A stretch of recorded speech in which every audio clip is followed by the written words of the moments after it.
Hey guys, just decided to do a random stream tonight, especially given the recent uh, community situation involving the last season 17 lecture. But I wanted to touch on something that's really been on my mind, especially the last 2 weeks, and it's actually very pertinent to the discourse that and the discussion that the community within the CSJ community has actually been having as a result of the recent season 17 lecture. So I wanted to take a moment to highlight some of those points definitely before continuing on. And it has to do a lot with, a certain point of view. And yeah, I realize I just went like super Star Wars on you right now just to like say that, but I think it's absolutely necessary uh, to underscore the point or the reason behind a certain point of view. But we're going to get to that in a minute. But before I begin, before I do get to that, I would like to take the time to make my computer or laptop very silent so it doesn't randomly beep while I'm talking, because that's what it likes to do.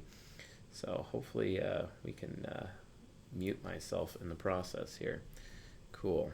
I'm gonna put that to a stop. So of course everyone's messaging me all at once because they want to get their sound in on the live stream. Okay, fair enough, I guess. But anyway.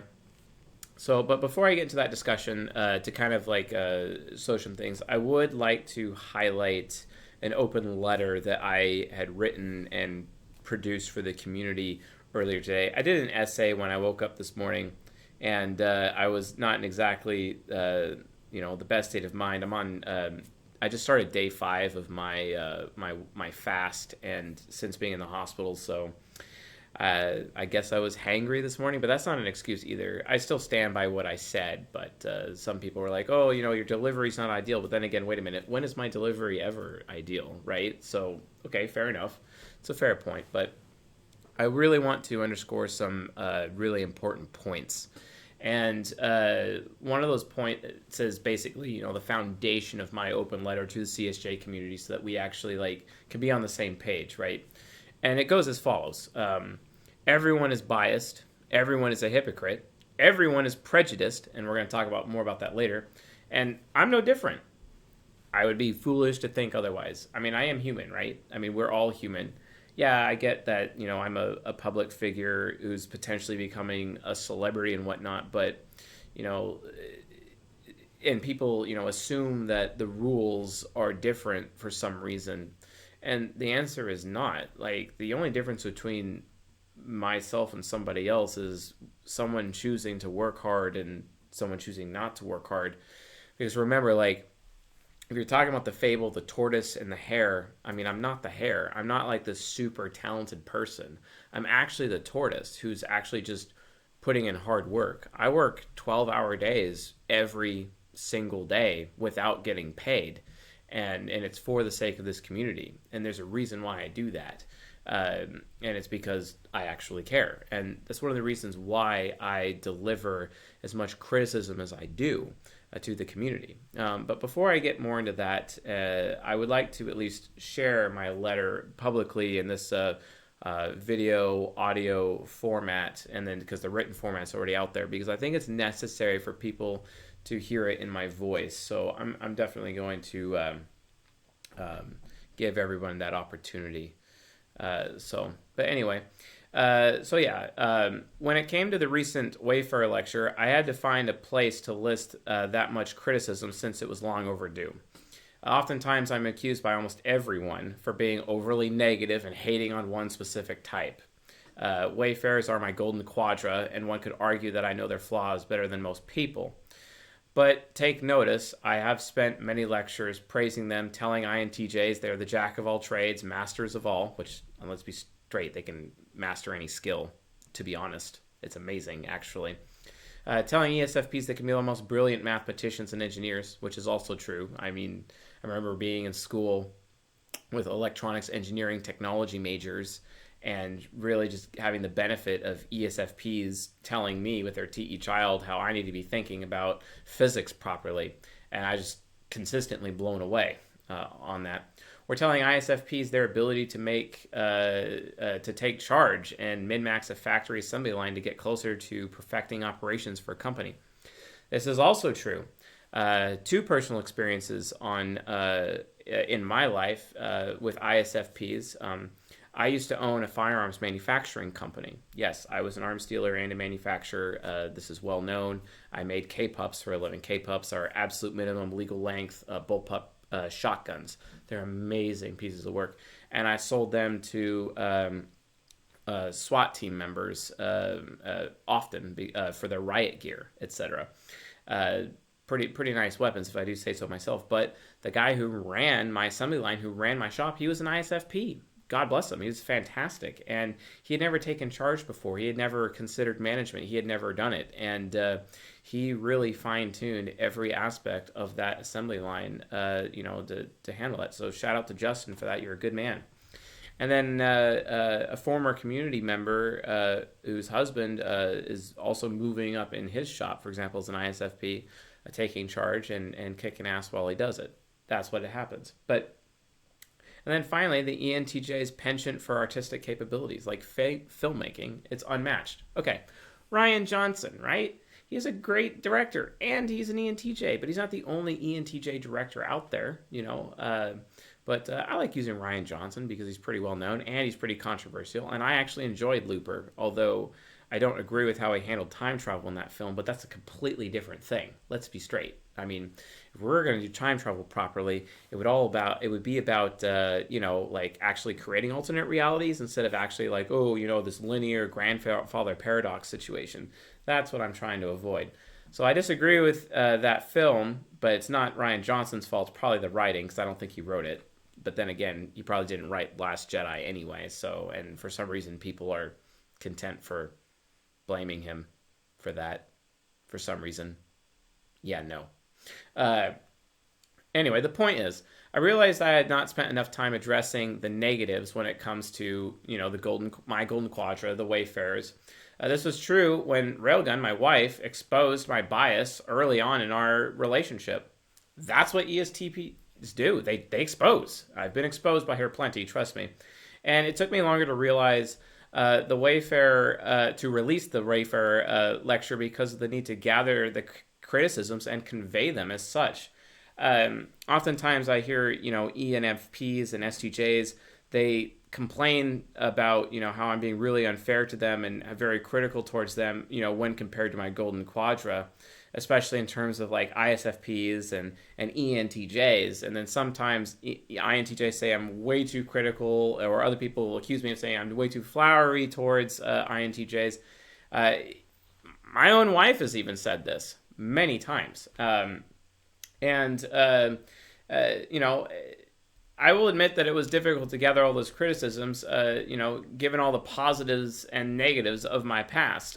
Furthermore, my personal psychological prejudices, such as being prejudiced against concrete types, which is something my wife brought up, it's actually entirely natural for any intuitive type to actually do, right? Let's be honest.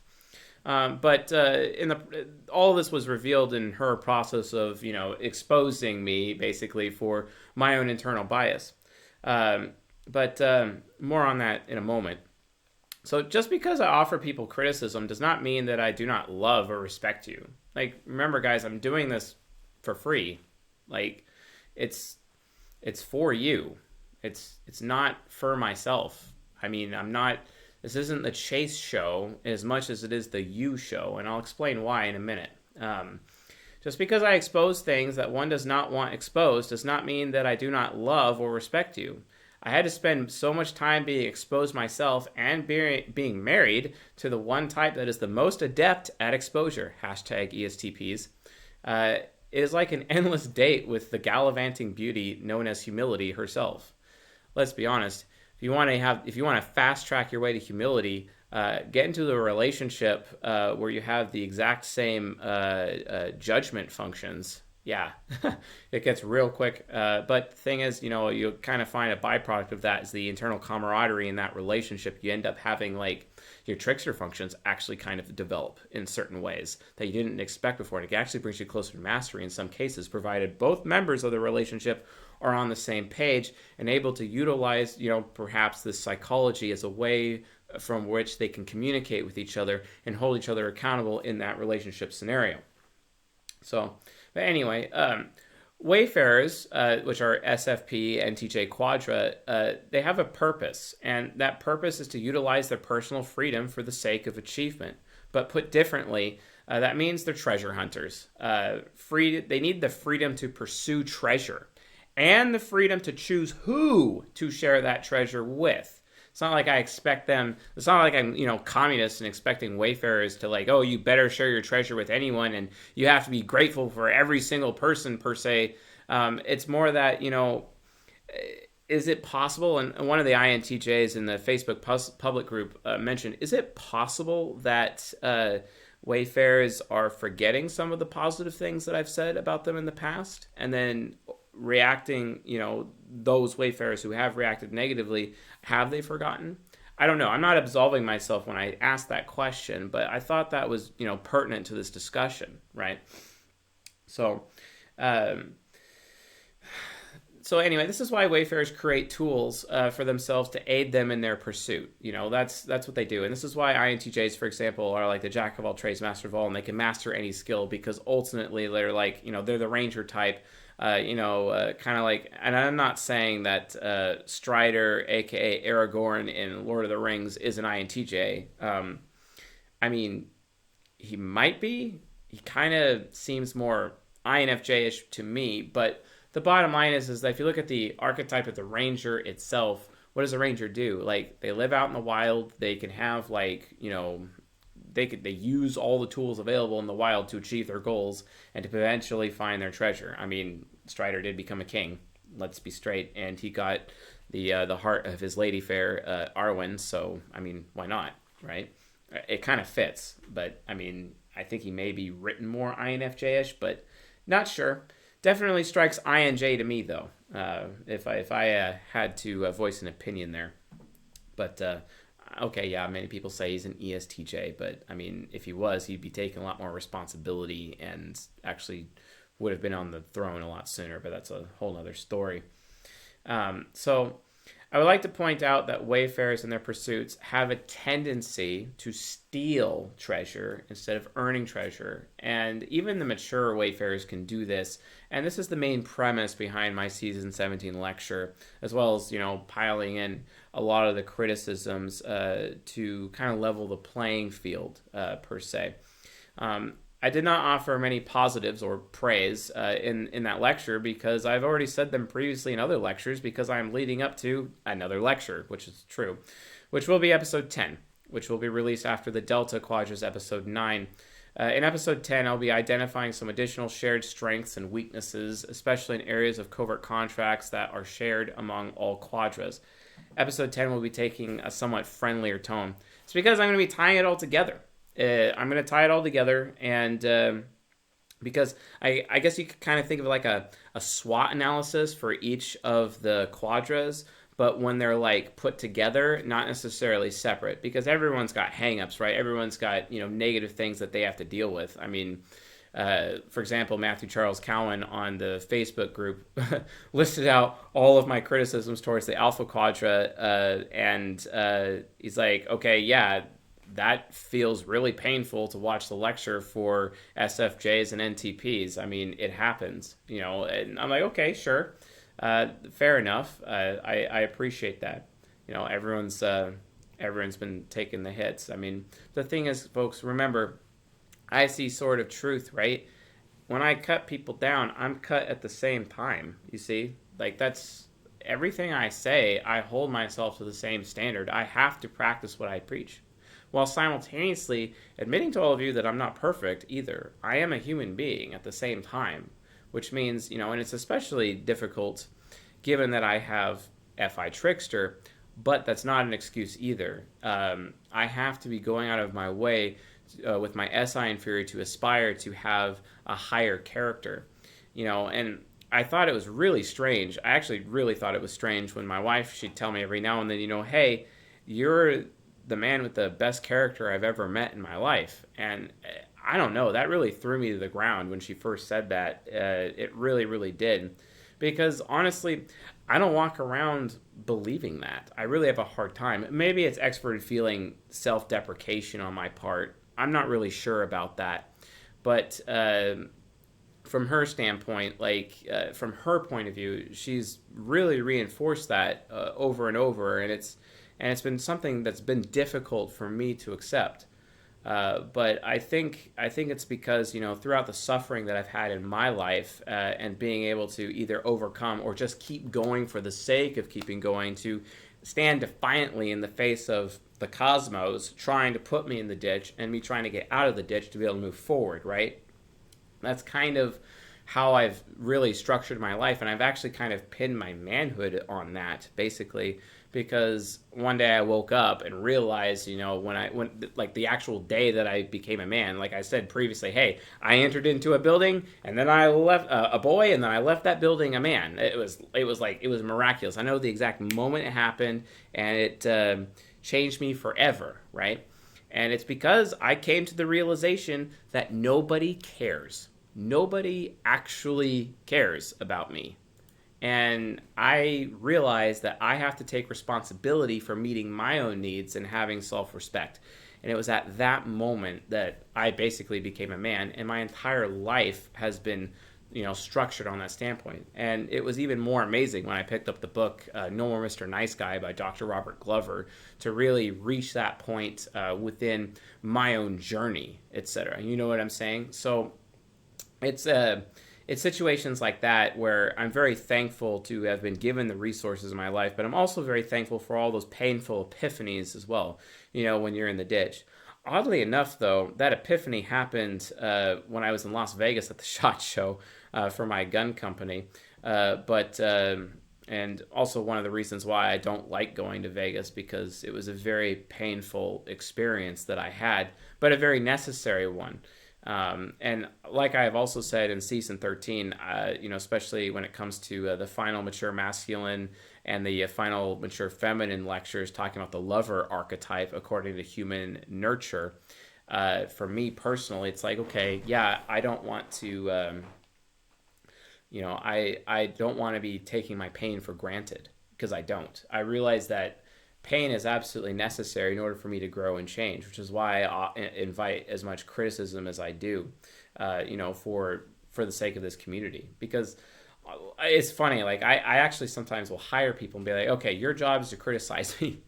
That way, like, I know what I'm doing, because I don't know. I mean, I don't really have a value system, because my value system ends up becoming overly subjective and subject to other people, which is a problem and could lead to unhealthy people-pleasing behavior, or that could lead to me being a doormat or me being overly giving, etc. Oftentimes, I've even been criticized about being overly giving, even to my own YouTube community. One of my previous intimate relationships, I was consistently harangued over giving so much to people and not receiving anything in return, per se, and whatnot. Like, for example, I mean, I didn't even start monetizing this YouTube channel until 10,000 subscribers, for example, because I just didn't really want it to be about the money per se, and honestly, it's not. Although, that is necessary, because guess what, folks? The world runs on treasure. And it's kind of interesting because when you see Wayfarers talk about, hey, you didn't say anything really good about me in this lecture, and it's like, okay, I see your point, but at the same time, like, it's a little implied. Like, and I'm not making excuses here either, but treasure is treasure. The world runs on treasure. And another Wayfarer actually brought this up earlier, and let me actually pull up her question. I think I'm actually going to answer it right now. So it's Paralina's question, and then she says, Which would be a more specific way, other than not being shallow, for the members of the Gamma Quadra to be able to trust others with the obtained treasure? That is absolutely imperative, because the world runs on treasure, right? And SFPs, NTJs have the capability of gaining treasure and financial competency over anyone else. I mean, look at the ENTJ type. It's technically the richest of all the types, and there's a reason for that, right? Because it's all, they get their treasure, right? Well, how do you trust, certain people with that treasure, right? That's the key. How do you trust somebody else with that treasure? And it really comes down to tests of loyalty and people who are able to withstand the tests of loyalty.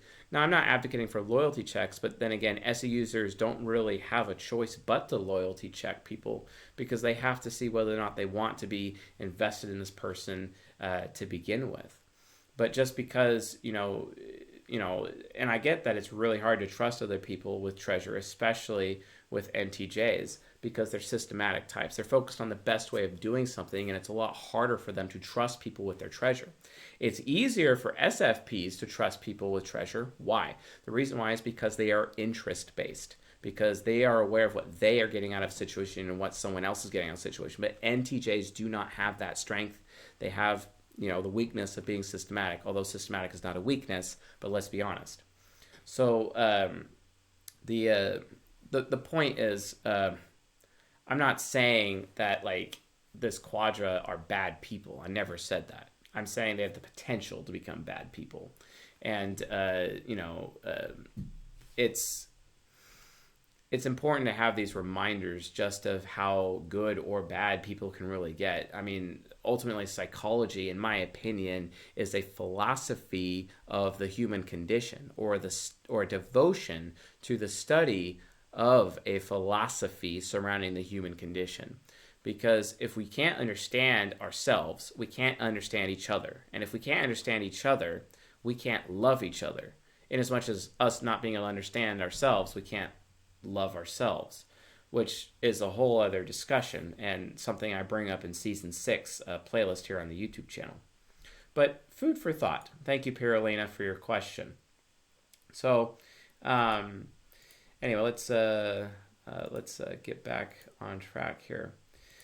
So in episode 10, when it releases, I'll be identifying some shared strengths and weaknesses, especially in areas of covert contracts that are shared among all Quadras. And I'm going to actually be talking about social engineering a little bit, and how people are social engineering and what they're getting out of social engineering and how they naturally do that, right?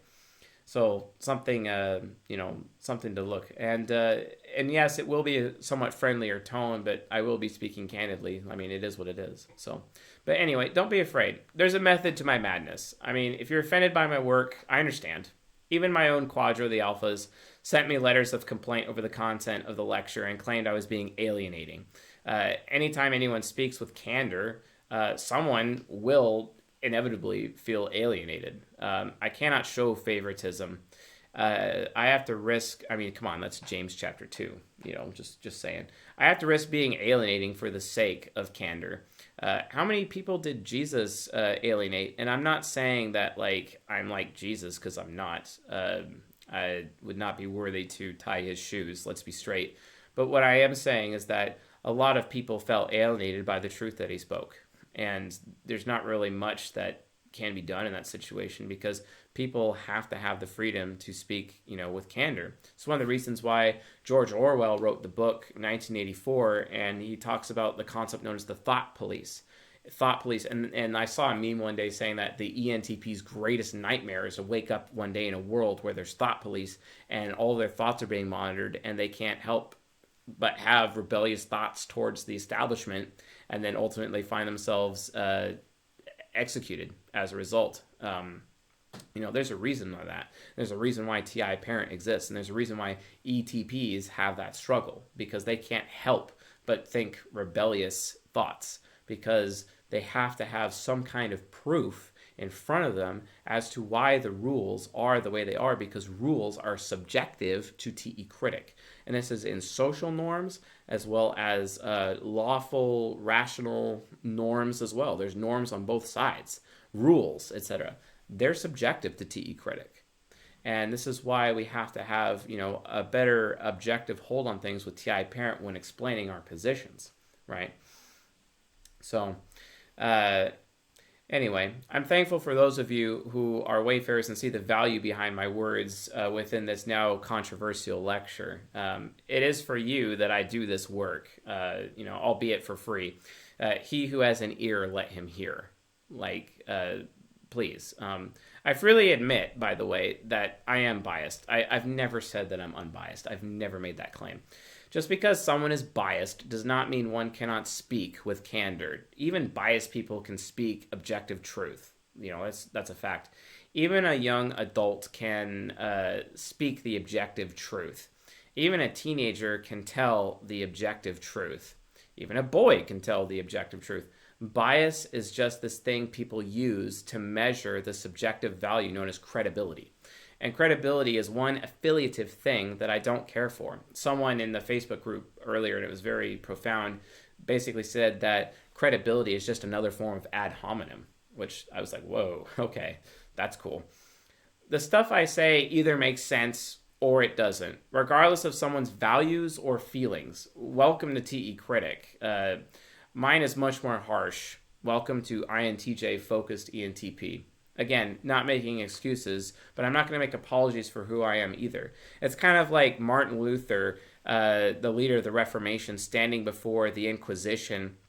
And then, he's like, do you deny these accusations? And he's like, sir, I can do no other because this is just who I am. I can do no other. I cannot behave some other way, which, understandable, from a TE critic standpoint. But again, not making excuses. So I said this earlier today, and I will say it again. Everyone is biased. Everyone is a hypocrite. Everyone is prejudiced. I'm no different. I guess what does make me different is that I am sincere about it. There's a lot of people out there who are not sincere about these things. And my mentor earlier today, he talked to me about, being indignant. My mentor, I sat down with him and had a discussion about this with him.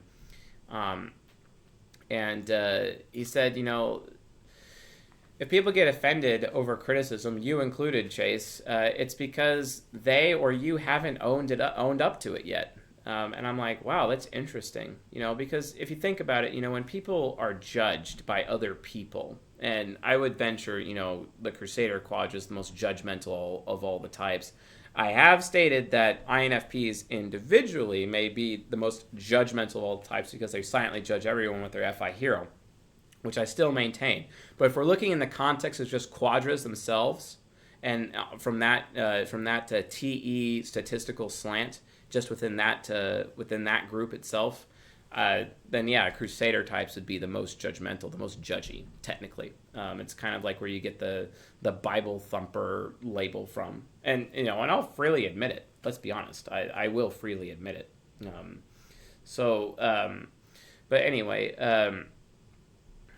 But anyway, the point is that, if one is being indignant, and I actually had somebody from the community actually have this huge discussion with me over Facebook Messenger over the last couple of days. We actually touched heavily on indignance, but indignance is reacting negatively to perceived unfair treatment, right?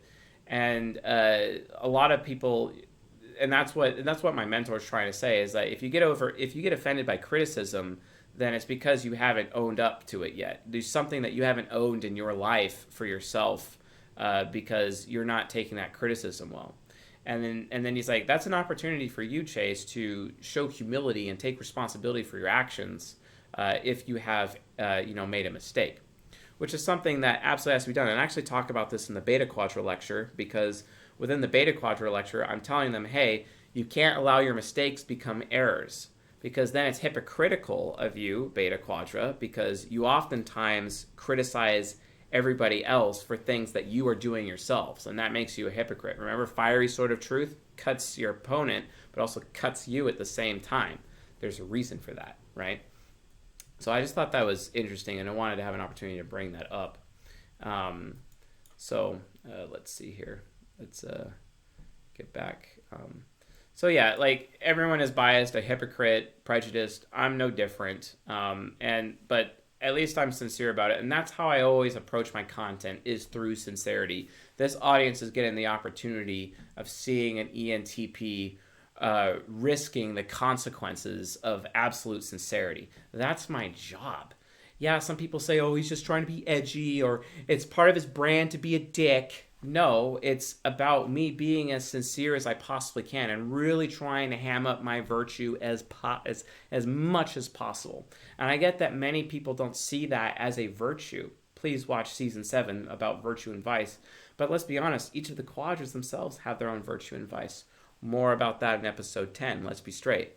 But the point is that, like, you know, I am sincere about it, and I'm coming to this community from the point of sincerity. I can do no other. I have to do this. It's my duty and my responsibility. To move on, sure, people may label me this person who just speaks about impressions from others that I've had in various types instead of showing how or why. I would like to think that a lot of my previous lectures that I have released definitely shows a lot of how or why, right? And I don't like having to always repeat the same things in every single lecture for all the new people that come in. I try my best, but then again, I get accused of having, hey, why are you having these 20-minute long introductions? And I'm like, well, it's because it's for the new people, you know? So I can't make everyone happy. I try. Effie Child really tries, but I can't. Anyway, the thing is that impressions as well are important and they need to be addressed. I mean, impressions about other people's behavior is necessary because everyone has struggled in their lives to understand how they themselves come off or show to others externally from themselves. People just aren't aware of how they come off to other people. And all of the types are guilty of this. Why does this happen? It happens because of prejudice. And I'll talk about that in a little bit here. So these impressions come from our nature and nurture as a direct result. Guys, do you honestly believe that I walk around thinking all Wayfarers behave this way on a daily basis? You know, the way that I had mentioned in my season 17 lecture. Hell no. The truth is that I walk around thinking all Wayfarers have the potential to behave this way, and it needs to be discussed because of that potential, right? I mean, think of all of like the financial disasters, like Enron, for example. If this behavior was more discussed at a larger stage and maybe even taught in schools and these risks and whatnot, do you think people would have potentially behaved differently and people's retirements would still exist to this day? You know, would not have society been better, right? And that's one of the reasons why it's important to even talk about impressions within my own internal introverted sensing experience, because I can provide the anecdotes to support my suppositions. And the thing is that if you disagree with me, great. Please disagree with me. Go out there, create your own anecdotes, and test what I'm saying. Remember, I just want it to make sense. If it doesn't make sense, then don't listen to me, or ask a question, or go experiment and find for yourself. Hold me accountable. It's okay. I want that accountability. I want that criticism. Just realize that if my TI parent disagrees with you, I'm going to call you to the floor and hold you accountable as well, because that's fair. I'm a crusader type. After all, I'm obsessed with fairness, right? So, moving on. People assume I was too easy on alphas or the Templars. I do venture to ask this question. Is it possible that alphas or Templars just didn't feel the need to voice their opinion in terms of feeling hurt over what I said? TE users have this thing where they don't like their voice being taken away from them. I actually had an INFP contact me, and I went to lunch with him, and he literally just explained this to me. I don't like my voice being taken away from me. I don't like my voice squelched out by the noise of other people. I want my voice to matter. And it's like, well, yeah, because your TE inferior wants to have its opinion be valuable enough that people will actually desire to have it heard via your any parent, for example. That makes a lot of sense. But TE users in general don't want their voice squelched out. Their opinion is everything to them. Their beliefs and their value systems is everything to them as a result. And because of that, they're more, as a result of that, they're more sensitive. TI users will eventually force the issue to be listened to, but only in situations where they know they are right. Oftentimes, TI users will actually decide to not voice a concern because they think about it themselves and realize, okay, yeah, I'm not actually correct about that, so I'm just gonna I'm gonna shut up and not talk about that. So, and that's kind of why they do this. But that's why TI users are inherently less sensitive per se, when it comes to these discussions. I mean, hell, I told Templar types that they were potential pathetic hypocrites in their lecture. They took it, most of them took it in stride, and I'm very thankful for that. It shows strength of character within the confines of this specific audience, which I'm very honored to have a community that is as thick-skinned as we have, to be able to get through, the fire of TI and the icy sword of truth, etc., to be able to, move forward, because ultimately all this pruning is making us stronger. Pruning, for example, if you guys don't know, grapevines end up having dead branches. You have to cut the dead branches off to basically save the entire thing. You don't want to have that dead weight, And similarly, like Jesus said, I have not come here to unite anyone. I have come here to bring a sword. I have come here to divide. I'm dividing husband and wife, father and son, mother and daughter, right? It's because he's telling the truth. He recognizes speaking with candor ultimately alienates people, or will cause people to perceive or feel that they have been alienated, when the reality situation is Jesus was not actually alienating anyone. He was just telling the truth.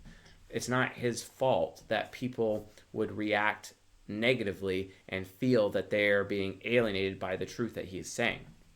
Luckily, he's speaking at it in terms of TI child, which is more easily accepted. TI parent, not so much.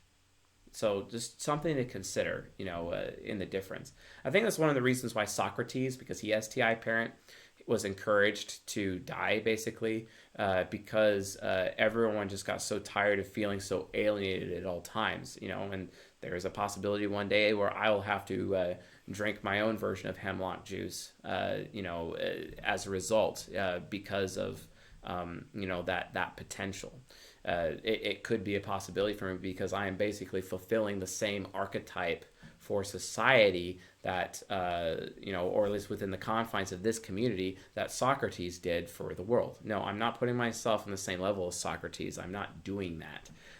But I'm saying, it's interesting how, psychologically speaking, the archetypes of, past people are turned into tropes, and then these tropes are these behaviors. Everyone literally is this way forever, at all times. You know what I'm saying? Gosh, this is a long monologue. But anyway, so yeah, I don't walk around believing that Wayfarers behave this way on a daily basis, that all Wayfarers do this. I just walk around seeing that they potentially behave this way. Anyway, so Delta Quadra is next up, and I can assure this community that will understand that they will probably have it just as hard as the other Quadras, especially when we get into some really heinous topics that will be brought up about Delta Quadra. And yes, there will be some serious topics about the Delta Quadra. I am a little fearful to talk about it, but I know I have to talk about it because just recently, actually, a very close friend of mine became a victim in a particular situation. And honestly, I'm not sure the philosopher Delta person involved in that situation is even aware that they're doing it. And it's kind of like how I say that ENFPs are manipulative, but let's be honest, they don't believe they're manipulative because they don't realize that they come off as manipulative. They don't come off as that used car salesman, or they have the potential to come off as a used car salesman, for example. Again, I'm talking about the Quadras because people are just not aware of how they come off to others externally. It's not like they have a thing that records them every day and they just watch their behavior with other people. But even if they do watch their own behavior in terms of the eyes of other people, they still empathize or sympathize with themselves and their point of view. Remember what I was saying about a certain point of view? There's a reason for that, right? So Anyway, I'll be honest, it will be a painful but necessary lecture. But again, fear not, because episode 10 will tie it all together with a positive ending for each quadra. Regardless, I would like to thank the community for their candor towards me. I was called out for ad hominem. This is a very fair criticism. I'd like to give a shout out to Luis, Sydney Shuk, Vic Ruiz, Robert Moreland, and gosh, there were so many others. Carrie and Katrina. If I'm not remembering your name, I apologize. Very fair criticism in terms of ad hominem. And just note that it was intentional on my part to use ad hominem when I did use it. And I did it in the spirit of fairness. What I mean by spirit of fairness is that within my own essay, I was stating, hey, I'm going to ad hominem you because I was also ad hominem in the same way within the same context. It was what I was trying to get at. But, I get it. I was called out for poor delivery in the process. And, I mean, yeah, my delivery is horrible because SE Demon, and I have to continue to train my SI more and more and more to get better at delivery. It's funny, I actually had a member of my staff tell me a couple months ago that it's about damn time that my delivery has gotten as good as it has, because it's way better than it used to be. But then some people are really nostalgic towards some of my older lectures as well in terms of delivery. But my FI Trickster just has no idea, how to feel about my delivery, and my SI Inferior is like, well, I don't know what I should do. I'll try this. Remember, I'm an ENTP. I have to trial and error my way through everything. I don't learn from other people's mistakes. I learn from my mistakes, and I need to have the opportunity to remedy them, right? As any TI user would want to have that opportunity. So, but yeah, I was called out for poor delivery. Fair criticism. I'm not the best at delivery. I was called out for being insensitive. A fair criticism. But I have to sacrifice sensitivity for the sake of candor. I just have to. I wouldn't be who I am if I didn't. I was called out for being biased, prejudiced, and a hypocrite. These are all fair criticisms across the board. So also is every single human being who suffers with the human condition, aka sin nature. These are areas where fellow human beings are not different, but closely united. And I talk about how, Jesus said, I have not come to unite, but I have come to bring a sword, right? I prefer the sword in this case, And don't forget, he who lives by the sword will die by the sword. And people, it's funny to me, when people talk about immortality, because we talked about immortality a lot here in season 17, and how they want to be immortal and not die and whatnot. And I'm like, yeah, but even Jesus died. So what gives you the right to think that you should avoid that? Just throwing that out there.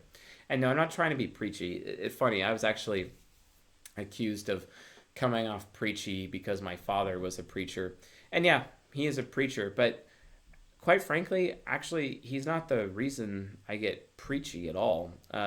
Even Benjamin Franklin, who is not really very pro, church and whatnot, he got really preachy, especially when we get up on a soapbox and talk during the French and Indian War, and talk about how unfair England was being to the colonies, for example.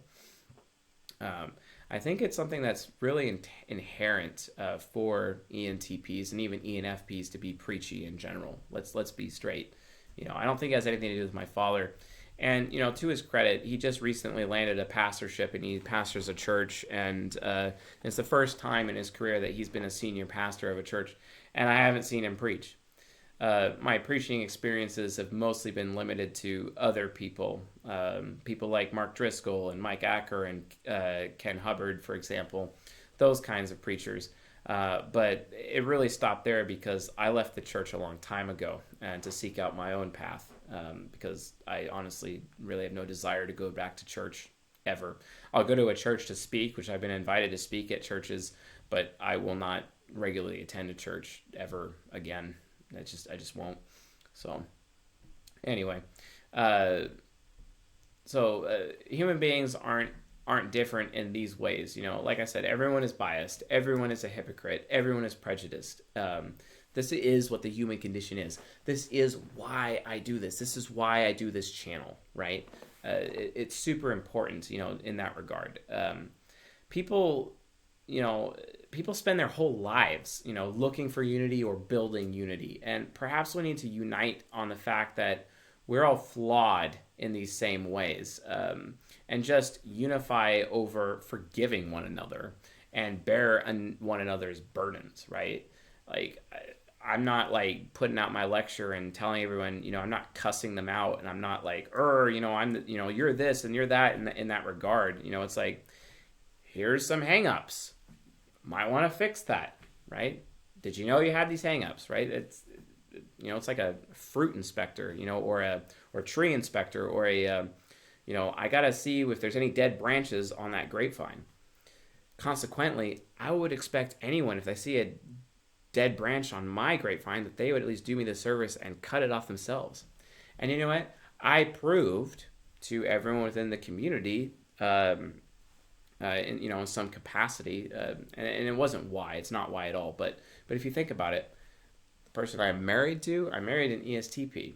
She exposes me all the time. She prunes me all the time, and I definitely am faced with the full fury and force of her TI parent on a daily basis. And it's absolutely necessary for my own personal growth. I love her dearly, and I'm very thankful for her fiery sword of truth, because it builds up within me temperance, you know. And again, you know, I keep talking about the book of James. James is an ESTP, right? And it says, consider it all joy, my brothers, when you encounter very trials and tribulations, obstacles and pains and suffering in your life, because it will build within you steadfastness and perseverance, right? And I think that is why she says, you're a man of great character, when she tells me this, because she sees how much my introverted sensing, inferior turned aspirational, has actually endured in my life on a consistent basis, and I still keep going, right? Because I will not give up. I will not give up. It's funny, like I was even laying in the hospital, and I did a coaching session in the hospital, laying on my hospital bed with a young INTP woman, you know, because, you know, I go out of my way, you know, in that regards. Plus, I'm also really bored at the hospital. It's boring there, and I'd rather like have a discussion about psychology with somebody. You know, I think the nurses got pretty annoyed with me after a while. I mean, you could imagine that, right? Let's be straight. So anyway, people spend their whole lives looking for unity or building up unity, and we just need to learn how to love one another. And we cannot love one another without understanding one another. This includes impressions and behavior. Why can't I be honest about my own internal struggles with other human beings? Is it because I'm a public figure or someone who's on the path to becoming a celebrity? Not that I even like that, because I don't. It means I have to like be a little bit more paranoid and be wiser about my decisions, which kind of sucks that I have to do a lot of social management, but it is what it is. I think in the last month alone, I've blocked probably over 250 people. You know, so it's not exactly a fun situation to be in there. But anyway, like, this is precisely why I do what I do. This is precisely why I offer as much criticism. This is why I am harsh. On top of being TE critic, I have to show everyone here that I am just as much human and flawed as you are. And, you know, don't put me on a pedestal. Understand that I'm merely your brother in arms, someone else in the trenches with you. I'm not your father. I'm not the general. I'm not your sergeant. I'm not that cool. I'm really not that cool. I'm not Jesus. I'm not the Messiah. I'm not a prophet. I'm just some random guy who had a lot of struggles in my life, and for the sake of survival, I picked up a skill, and I'm sharing the skill with you so that you can improve your life. That's it. Outside of that, you know, take me for what you will. You know, it is what it is. Anyway, so take me down a notch. It's okay. It's fine. Like I said, I'm not that cool. And if you feel offended or insulted, as a gentleman on the public Facebook group over the past couple of days Mr. Petro, you know, I understand. I understand people who are frustrated, offended, or insulted by me. I get it. It's hard. It's really hard because, you know, speaking with candor can make someone feel very alienated. It sucks. I know specifically because my ESTP mentor and my INFJ mentor burned away all of my beliefs, all of them, all of my spiritual beliefs. They're gone. All of my notions, presuppositions, all of my logical fallacies, everything that was completely wrong about my character, even my manhood, even my boyhood. It was absolutely, you know, just completely destroyed. And it's nothing like talking to an ESTP where he's calling into question your manhood because it's like, oh, wow, Chase, you're homeless and you're homeless with an infant. Guess what? That makes you a loser. And it was really harsh and it was really hard. But I very much appreciate that pain because it's made me into who I am here and now so that I can speak to you this candidly for your benefit, right? I mean, that is why I do this. So if you feel offended or insulted, I completely understand. I just hope you allow history to be the judge over my actions. This is not the first time I have released controversial material, but in each case, I had to make a judgment call that would leave me exposed for the flawed human being that I am.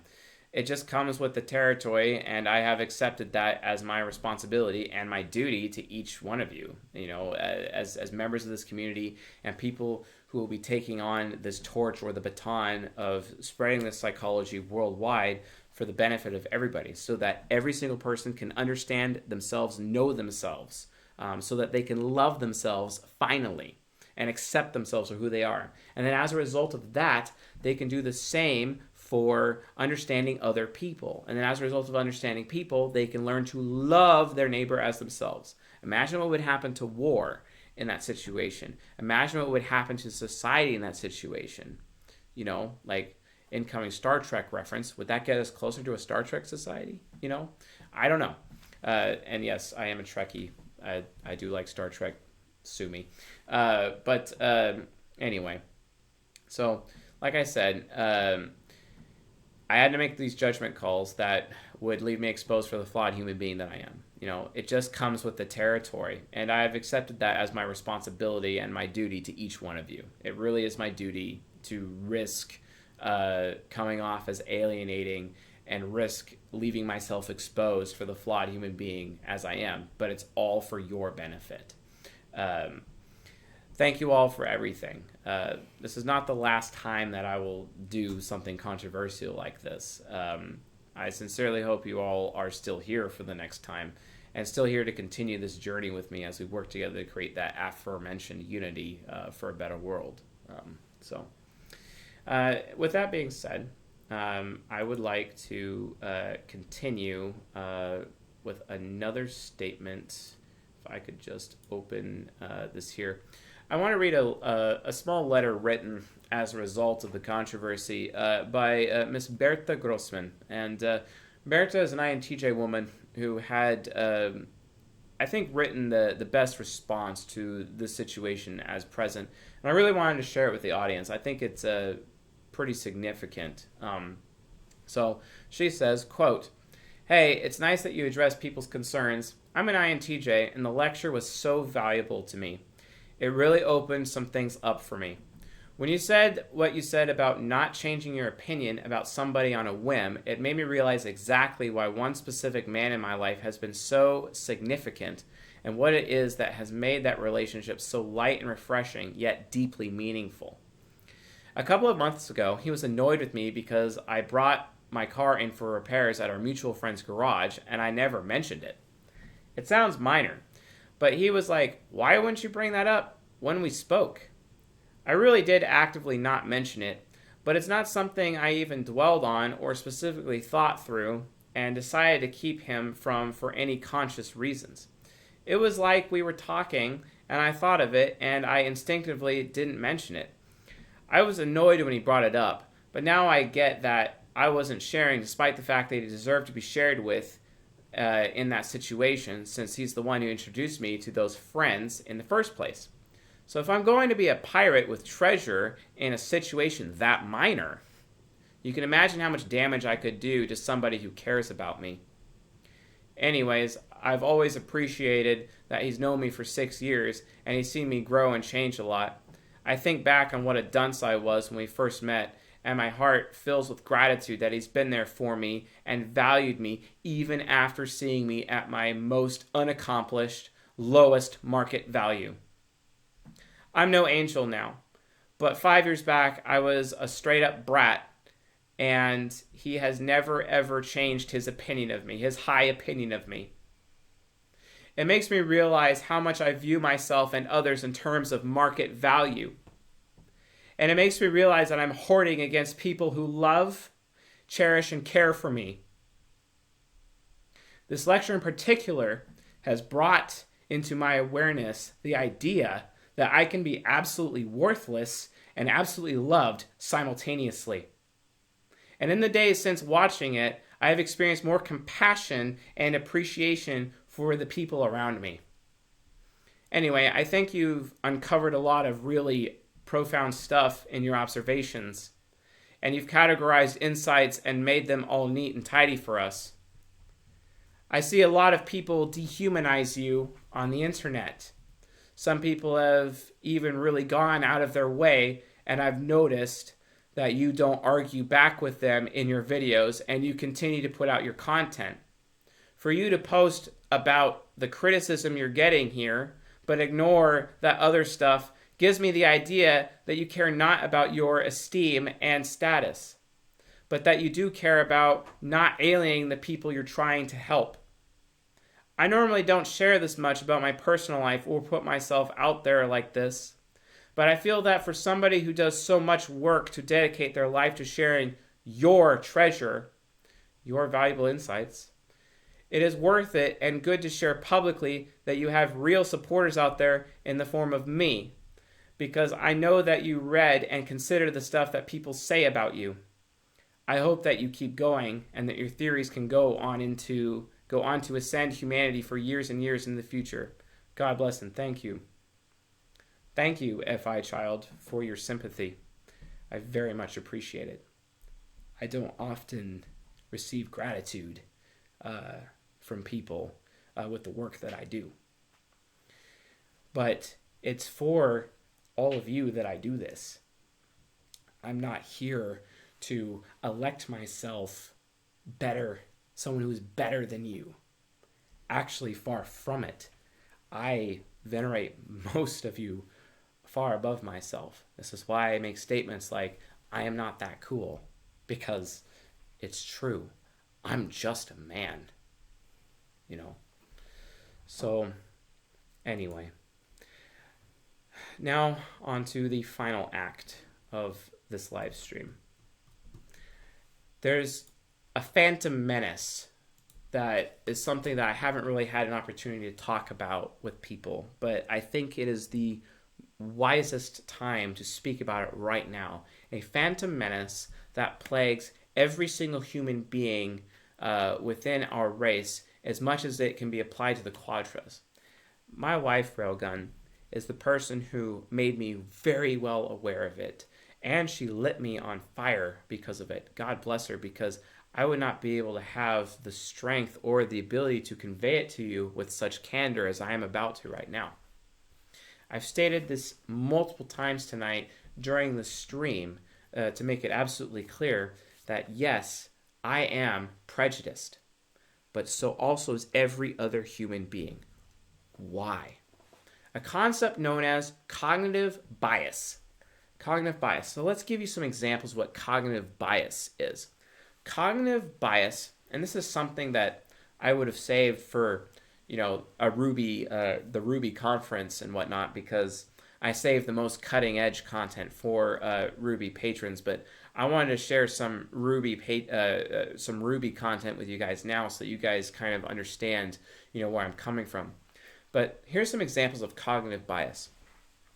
Recently, a family member of mine has a tendency to treat his children like they are his golden pair, or like they are his subconscious. when raising his children. And this is very, very relevant to the content of season 17, because as soon as I'm done with Quadras, I'm going to be launching into parenting to finish off season 17. When you're parenting your children, men, for example, when they live vicariously through their children, they do it through their subconscious. They wish their children were more like their subconscious. They wish that they are raising their subconscious so that they can live vicariously through their children, right? But consequently, that's as a result of cognitive bias. What is cognitive bias? Cognitive bias is this. Human beings naturally, and this is nature, this is not nurture, have a tendency to treat people like them own selves, their own ego, or treat people like their shadow, their unconscious, or their golden pair, or treat people like their subconscious, their duality or their conflict type, who they are polar opposite with, or their superego. People have a natural tendency to treat other human beings like their own four sides of their mind. Why do they do this?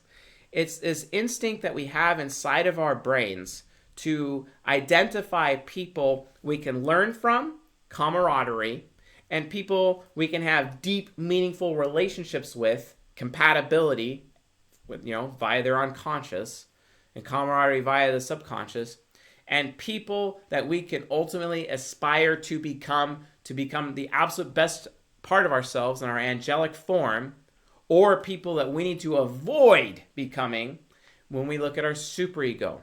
This is a natural, instinctual preference that every human being has, cognitively speaking, right? When this happens, people end up becoming biased because they assume that everyone reacts or is emotional, has the same emotional makeup, makes decisions the same way, perceives the same things that they do. And they just assume everyone else is like them. That's the ego bias, the cognitive ego bias.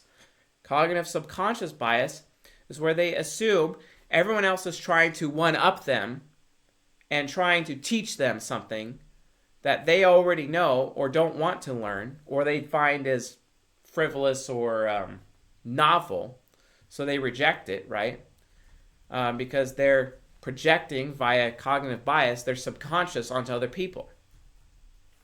When it comes to their meaningful relationships, this includes their parents, their lovers, boyfriends, girlfriends, even children in some cases. They project through cognitive bias their unconscious side of their mind looking at other people because their brain is trying to detect their golden pair so they could be with their golden pair or people close to their golden pair, basically. This is natural. This is why that regardless of psychology, people are naturally attracted to members of their golden quadra, right? And in this case, I'm a crusader, so I would be naturally attracted to Wayfarers, right? Yet I did a lecture about Wayfarers that I was very candid about some of their potential hang-ups, right? But I chose to marry a Templar. I chose to marry a Templar because I love her dearly. I chose to marry a Templar because I need her in my life. She sets me straight. She also is able to expose my prejudice as a result of my own cognitive bias, where I'm projecting my ENTP onto other people naturally, or I'm projecting my INTJ onto other people naturally, or my ISFJ subconscious naturally, or my ESFP superego naturally. What this does, cognitive bias as a result, what it does is it actually naturally creates prejudice. Why? Think about it. Birds of a feather flock together, okay? Prejudice is a problem. Do you know why? Think about it. When people talk prejudice, they think about color of people's skin, do they not? Or they talk about nationality or where they come from, location or culture, those kinds of things. But no one talks about psychological prejudice. No one talks about how there exist psychological minorities. The most common psychological minority there is there's less abstract people than there are concrete people. My wife exposed me for being prejudiced against concrete people. It's true. I admit it. But then again, it's very natural for abstract types to be prejudiced against concrete types, in as much as it is natural for concrete types to be prejudiced against, right? To be prejudiced against, abstract types. Who's right? You see? There's cognitive minorities. This is why people who claim to be highly sensitive people are claiming to be the smallest minority. In some ways, they're kind of right. And that's why they own that label, highly sensitive person, right? Even though I kind of disagree with that label entirely from a TE critic point of view. But I understand why they cling so hard to that label. I understand. As much as anyone clings to any of the other labels that they've received through diagnoses or phobias or whatever plagues them as their human being, as they're trying to trudge through this life and get through their human condition. Human beings, I naturally believe in human beings' capability for good as much as I believe in their capability for evil. But the thing is that prejudice is a thing. Just because we solve, civil rights and we solve prejudice in terms of color of skin or culture does not mean that we've solved psychological minority prejudice, where I have to have SJ doctors tell me that I don't know what I'm talking about because I don't have credentials. Where they literally tell me to my face that you can't be a patient advocate for yourself because you lack the training and the credentials that I have. Did you go into 6 years of medical school? I think not. Therefore, we're going with my medical opinion, not yours, even though you're the patient. I have personally experienced this multiple times.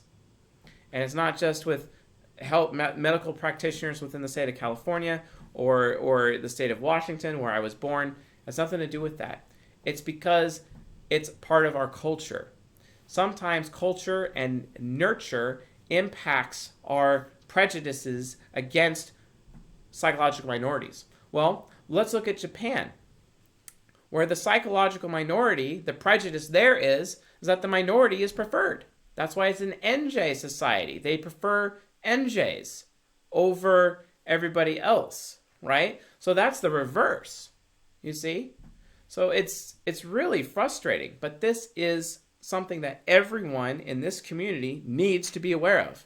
Psychological minorities exist. Psychological prejudice exists. And it comes as a result of cognitive bias. That's where it comes from. Where everyone has the internal instinct, and it could almost be seen as a need, but if we're talking about Nietzsche versus needs versus wants, it's actually a want, where it's just their first inclination to project their four sides of the mind to other people to help their mind better detect who are the people they want to have better relationships with. People to learn from, people to utilize as, I really want to be like that person, or, oh, no, I don't want to really be that person, to identify role models, and also identify people to have long-lasting, close, intimate, and meaningful relationships with.